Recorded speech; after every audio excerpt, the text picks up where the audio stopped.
you mentioned, Yeah. like being a black man in Silicon Valley, facing all these things, like a big thing that I struggle with is just like confidence, just Yeah. being sure in myself, being secure in like the things that I Yeah. say that I want to do and want to do.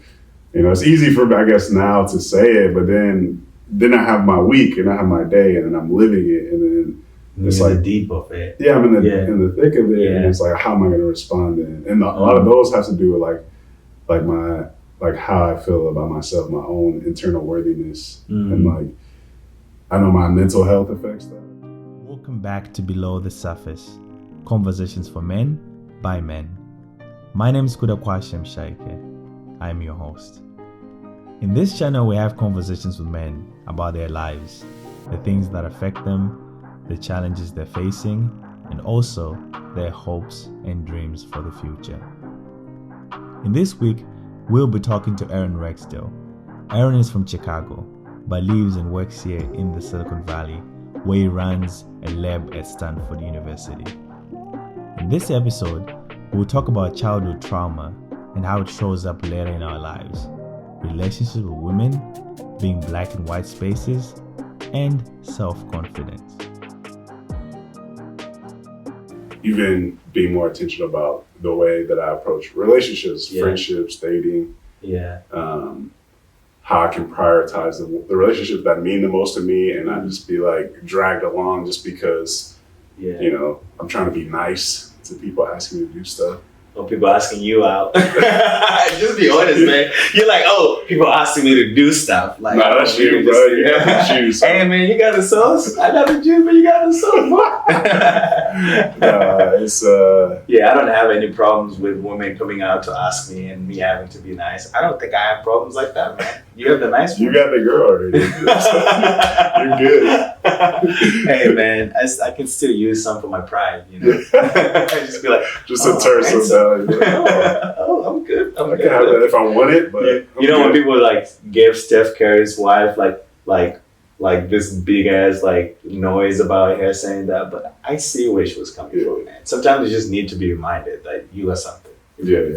Yeah, it makes sense. It's just like something that you can't say in public because everyone's going to trash you for it on the internet. Yeah, that's true. But it's sad. You should be able to just be real about stuff like that. But no, that's the thing. And I think like people are so quick today about trying to judge things, like without like stepping back and be like, well, what do they really mean? Like before, and I think it's the meme generation, right? Everything is so easy to turn into a meme and have people quickly click on it. People are looking for sound bites. People are looking, oh my God, people are looking for sound bites. And I think that's really hard right now because it's like and I think it's making spaces like this that I'm trying to create really like hard and limited because like it's like people don't want to open up because they're like, oh look, if I open up, like how would that look like? But I think because we're lacking these real conversations where we get to open up, our friendships are not deeper. Right. And I was thinking about like why is that our generation is struggling a lot with mental health, right? And why are therapists so important? If you think about it, therapists are people you just go to and sit down and then they just listen to you. Stuff that I think our friends should be doing. Yeah. So because paying for someone to listen to you, that's basically what you're doing. You're paying for someone to listen to you. And I think we've gotten into such a desperate moment in our existence because of that, because we have that separation between let's just sit down and have a conversation about things that we care about, things like this, and that's really lacking. And it's very sad, right? It's very sad. It's very sad. So on the line of, the things we care about, I wanted to ask you about, I'm always excited to hear people's passions, like what really like gets you. And I'm not talking about the service level where you tell your employer like, oh my God, I'm so driven this way. Yeah. But like, what is it that keeps you going as a person and as a man as a man from Chicago, as a man of faith, trying to make it, just for the audience. I know you work at Stanford, which is a big thing. You went to Stanford, which is a big thing as well. But what is your motivation to achieve all that you've achieved and like what you really care about? Yeah. I would say like the biggest thing that motivates me is Yeah. just like having impact. Like Yeah. I feel like as a kid, I just like always envisioned myself, changing the world in some way. To be Yeah. real, like Yeah. when I was in like 10, 11, 12 years old, like I just felt like the world was going to be different somehow because of me. Yeah. I think growing up in Chicago, you have a unique experience in that there's so much struggle around you. Mm. There's so many people in need. There's so many people like just fighting to make it to the next day. Okay. And then on the other side of that, you see like the furthest extent of success from either like people who I grew up with, like Derrick Rose, MVP in the NBA. You know, like when I was growing up, like a lot of the major hip hop artists were from Chicago. From Chicago, yeah. Lupe, Kanye, Common. Chance Now. Yeah, Chance Now. Yeah. Like a lot of our celebrities, even if they weren't from Chicago, they like had their roots there, like Oprah and Obama, both Obamas, and Yeah. so I think for me, I just was like, oh wow, yeah, I see the desperate need for things to improve in the community, but I also, can look to these people and see, wow, they made it out and they're making a difference. So Yeah. I And feel there's like no question on whether you can make a difference Yeah. or not. Yeah. You definitely can. And yeah, that sounds like a lot of work that you had to do with that, redefining what that looks like. Yeah. And it kind of reminds me of some of the conversation we had too about like challenges that you have faced growing. Part of his growth, but challenges as a man in being in Silicon Valley, challenges of being a black man in Silicon Valley, it's hard. Yeah. being out here. What are some of the challenges that you feel you're currently facing in your life, or that you have faced and that you've overcome or still grappling with? Yeah, no, it's a good question. Yeah. I feel like, I mean, even the stuff that you mentioned, Yeah. like being a black man in Silicon Valley, facing all these things, like a big thing that I struggle with is just like confidence, just being sure in myself, being secure in like the things that I say that I want to do and want to do. It's easy for, I guess, now to say it, but then I have my week and I have my day and then I'm living it, and then it's You're in like the deep of it. I'm in the thick of it, and it's like, how am I going to respond? And a lot of those have to do with like my how I feel about myself, my own internal worthiness, and like I know my mental health affects that. So like that's another thing that, like I mentioned before, that I'm trying to take more seriously, because if I'm like more anxious, or just like not feeling just like kind of well adjusted in like my just like emotion, my mental state, then I'm less likely just to feel like empowered to go after like things that are, because it's kind of a cliche saying, but like they would say, like, if your dreams don't scare you, they're not big enough or something like that. Like if you have big dreams, they're scary. Like they're gonna cause you to be afraid. They're gonna cause you to doubt. Like there's even all those like sayings about entrepreneurship is not about finding the one idea. It's about like failing 99 times. So it's like to have the mental, emotional fortitude to get through all the doubts, all the challenges, all the people looking at you. Like it takes a lot of like internal strength, if you will. Yes. I feel like that's a big thing.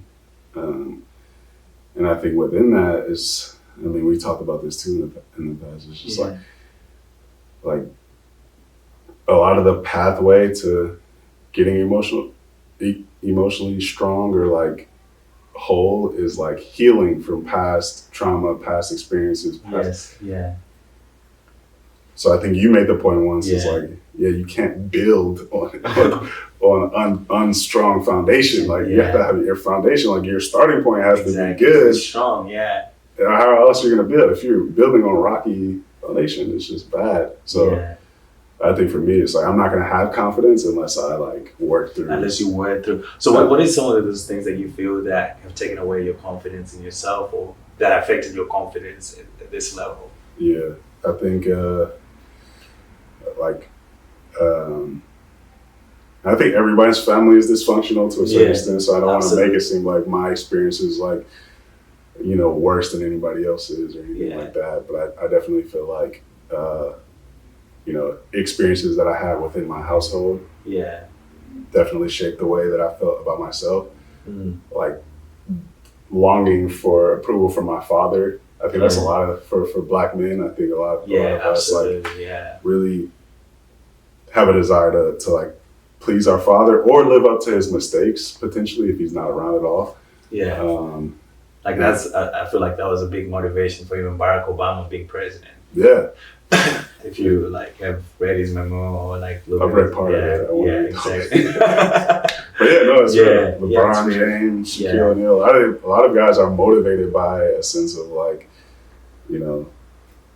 I like there was a missing piece in their life, so they Yeah. felt like they're gonna overcompensate for it so much they're gonna make up for Yeah. like the longing that they had. And I feel like to an extent it can also cause insecurity. Oh, it absolutely does. Yeah. And the insecurity bleeds in different ways. It may be like, because you're working so hard at it, you're so insecure about it. Like, oh my God, am I good enough? Am I Yeah, there? what Like, happens if it's it's like it's shaky. Like you're Yeah. building on a foundation of coming from a place of strength. You're probably coming from a place of like, man, I need to overcome this. I need to be better than my father or my parents were. Yep. How is that manifested in your life? I know in my life sometimes it manifested is like I always wanted to please my mom in terms of like being a good man and like being respectful, being good, and like treating women well. And I was really insecure about it. I'm still insecure about that. Like, am I doing right? Am I a good man enough? Like, did I pray enough? Did I, it's just like these things are still like a big part of like, even in my relationships with people, with women especially, like I'm constantly seeking that affirmation, like, oh, you're doing well, you're doing right. Even in my life when I'm like looking at myself like, oh, have I made enough money? Have I done this? Like, do I look as good? Like, Yeah. Yeah, no, I related to literally everything. Yeah. It's crazy. Yeah. It's like performance-based love. Like I feel like I have to be someone in order to receive affection. Receive affection and sense of belonging. And I feel like that is what, man, like I feel I don't have kids, and I don't know if I'm gonna have them anytime soon. I hope so. I hope I have some at some point, but I don't know how soon that's gonna be. I'm just saying. But you never know. It could be next week, bro. No, I'm kidding. You're like, no.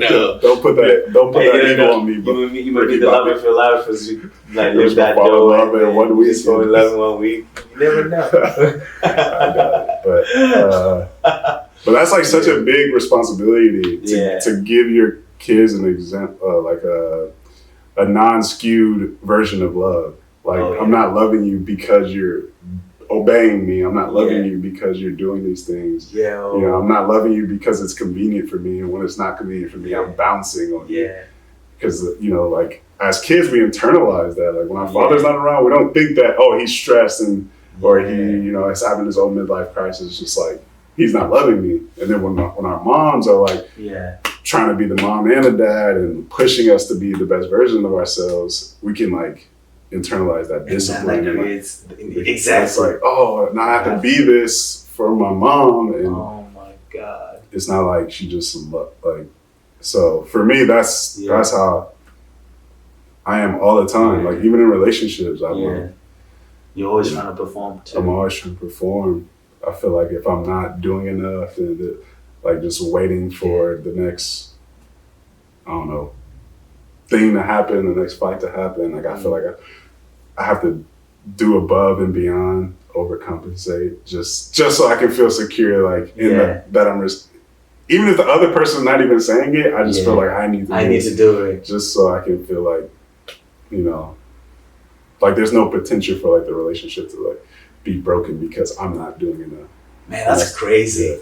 And I could imagine how that could manifest in a relationship, causing other issues as well. Because if you're not fully confident in yourself, then the other person may interpret that as you really trying to make the relationship work, and that can cause like a lot of. Because I think part of like I don't know where I was reading this, but part of desire, how desire works is desire kind of grows or manifests itself when there's a show of lack of reciprocity. Oh my God, Reciprocity. Exactly, from the other person or from the other subject. In that way, it grows in that way. So desire is kind of like you desire more things that you can get. You probably can think of examples in your life, the J's that you wanted or whatever. It's like once, because you don't have them, you desire them so much. But once you have them, it's like you don't desire them as much. Yeah. So I could imagine how that could cause. Yeah. Man, so how is that manifested itself in your relationship, in kind of like the dynamics of like just that pain of like feeling like you were not good enough to your family or to your father, and having to have that performance kind of love coming from that angle? How did that affect your relationships? Like the relationship with women or with friends? It affected them a lot. It affects my friends a lot, because I think for me, I can just be mistrustful. Like I think some people have an agenda. They're trying to be nice to me, because I'm just like, no one is just like just gonna love me for who I am. So I think for my friends, I gotta keep like a safe distance, and I think I appreciate you as a friend, because you pushed it. Like you want to have like the deeper conversation, but a lot of times like I avoid having a deeper conversation. It's like a vulnerable space to be in. And I think romantically, I think same thing. Like it's like I want to feel safe, so it's hard for me to put myself, like I don't want to feel the rejection I felt from like my father or like in my family. So I can keep, like a distance as well. Like I can kind of just want to see how the relationship is gonna go. So I'm like in the relationship, but like distant. Yo. So I'm not like fully invested.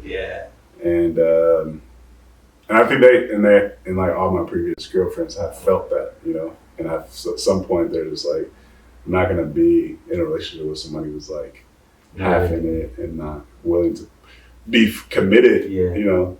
So sometimes you don't go all the way because you're afraid of being rejected. And I think, and then they feel rejected because you're not pushing forward. But it's really me just feeling like, oh, if I do that and I see who I really am, then So in the end, I put on this like nice guy facade, like I do the chivalrous things, like I'll buy the gifts, I'll be nice, but when it comes to like really letting them into who I really am or how I really feel, then it's like, so for the first couple of months, it feels great. Like, oh, this is a nice dude. And, God. But then after like month 6 and month 8, a year, when they really get to know you, not much has changed. Like it still feels like you're, have your guards up, and so that's something that I'm working on. So I'm guessing that's one of the challenges. That is absolutely one of them. Fear of intimacy, I guess, is a. Wow, bro, that's deep. Like for me, I related to what you said. It's so many levels, and before I forget, I think one of the levels that I related it is just not having an example. For me, it came in 2 parts. First part was like I talked about earlier, where I felt like I needed a man in my life to tell me, like, bro, when you have a girl, when you have a woman in your life, this is what you do. Well, you're struggling about sex and all these topics, this is what you need to do. I just needed that, man. I needed someone to just tell me, like I just needed a male voice in my life. And for so long, because I've been looking about, and it's crazy because I had never felt this way in my life. Like I was like, oh, I'm all right, I got this, and I had it, for the most part. I went to college, I went abroad, I went to Singapore, and then from Singapore I went to America. Everything just seemed so well, and I was like, I'm gonna figure this out. But when I hit college, sophomore year, when I was struggling with this, I was just like, man, I don't know what to do. And that's the first part. The second part was just like, when I got in a relationship, I was like, okay, I don't know what to do, like, because I never saw that, and I blame my father for dying when I was young, because like I just never saw that in my family. I grew up, I was raised as a single mom, like in Czech, which is Zimbabwe, I just didn't have it happening to me. So like there were questions where I would be like, I feel so sad in the relationship, I feel claustrophobic in the relationship, and I'll be like, is this normal? This is normal that I feel this way? But I wouldn't have anybody to ask, like, yo, is it normal? Because like there's so many things that I could ask my mom, and it's hard to have this conversation with your mom as well. And because like it's a lot harder. because there's also that man aspect that you're like, okay, my mom won't understand because she's not a man. Like I need like a male figure to tell me if what I feel is normal, and I would have hoped that I would have seen that in my household and be like, yo, look, okay, this is how people go about, relating. Right. Does that apply to your situation as well? And how did that look like for you? Yeah, I absolutely did. Yeah. And I feel like there's a lot. I mean, I don't want to echo all the points you just made, but I feel like one big thing that came up with me, because my parents were actually together initially, but then they broke up, or they got divorced. But like I never saw like a healthy conflict resolution. Like I never saw like people fight and then come back together, get resolved, and then be happy.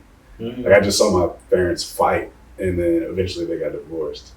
So I think conflict is a healthy part of relationships, which I didn't know. So for me, my experience was like, oh, I'm fighting. So we gotta. So it's like, so it's like over. Like if we're fighting, then it's a wrap. Like we're not compatible. We're about to, it's about to end horribly. So I didn't realize like conflict was like natural and healthy. Like you actually need it, because if you're just saying what the other person wants to hear all the time, then that's not a real relationship. Like, and you're gonna disagree on something because you're two different people. Oh my god! So if you're agreeing on everything, then that's like it's not a relationship. That's weird. Someone is hiding. Yeah. So, but for me, I never experienced. So I never had a real relationship. Like that was another way I kept my guard up. It was when like whenever conflict was rising, when I could feel it about to happen, I would like shut it down. I wouldn't respond. I think psychologists call it stonewalling. We don't talk. They say like that's literally the worst thing for the relationship. So I started going to therapy like after my last relationship just was falling apart, and I was like, all right, there has to be something deeper going on. And then I was like, yo, we never fight. We always get along. And he just put out this old book, and he would just talk about like the different stages of conflict resolution in relationships in a healthy way. And he was like, you need to have conflict. And I was like, and then he went to this other list, which was like the worst way. And that's the same thing. Literally the worst. He was like, this is how you know relationships are gonna fail, is if you do and he called it stonewalling. And I was like, that's the way I've handled it. Every single conflict I've ever faced was like the worst possible. So that was like, oh, see, like if I had just had someone who had a healthy marriage, it was like, we fight. Knowing about this. We fight and we talk, and then we come together and like we hear each other out. Like obviously doesn't have to resort to like screaming. Like conflict is not like, you idiot, what the heck? You said but it's like, what? Like I say this differently. Let's sit down and talk about it. What you did hurt me that you said that. Why did you say it? Why did you say it that way? Or you really let me down when you didn't show up one time. It's like, how can we make sure that we're on the same page next time? That's real. I was just like, oh, that exists. People can talk like that and not like, like leave each other. Not like but actually, you just reminded me of something that I noticed that now I'm in a good relationship, and something that I've learned as well, like relating with her, is that conflicts actually to an extent help your relationship. They help you grow because you start to see things that matter to you as well, things that get you fired up. And like, if you're in a relationship and you're not bringing up the things that get you fired up because you're afraid of conflict, I could see how that could also like your relationship won't grow, because part of the growth is like, oh, I'm hurt. I'm really hurt by what you say. Like, let's talk about it because I'm really hurt. And then you find out why you're hurt. Part of it is asking yourself, like, why am I hurt? And then having a conversation with that other person, be like, oh, it's the way that I communicate. It reminds you of your past in this way. Let me communicate better. And then over time, you actually grow it to be better. You won't have the same fights. Like fights change in your relationship as your relationship grows, right? Wow, that's crazy, man. You learn about your partner and grow together, like you said. And absolutely, That's crucial. There's no way around it. But you got to be open-minded and like be willing to learn. That's the other thing. There it is. That's all we had this week. Thank you for joining us. I hope you had fun, but also I hope you learned something new. And I hope through this, you can look back at your life with a different lens. And remember, vulnerability is strength and the birthplace of love for ourselves and for others. Please subscribe, like, and share with your friends. Till next week, it's goodbye for now.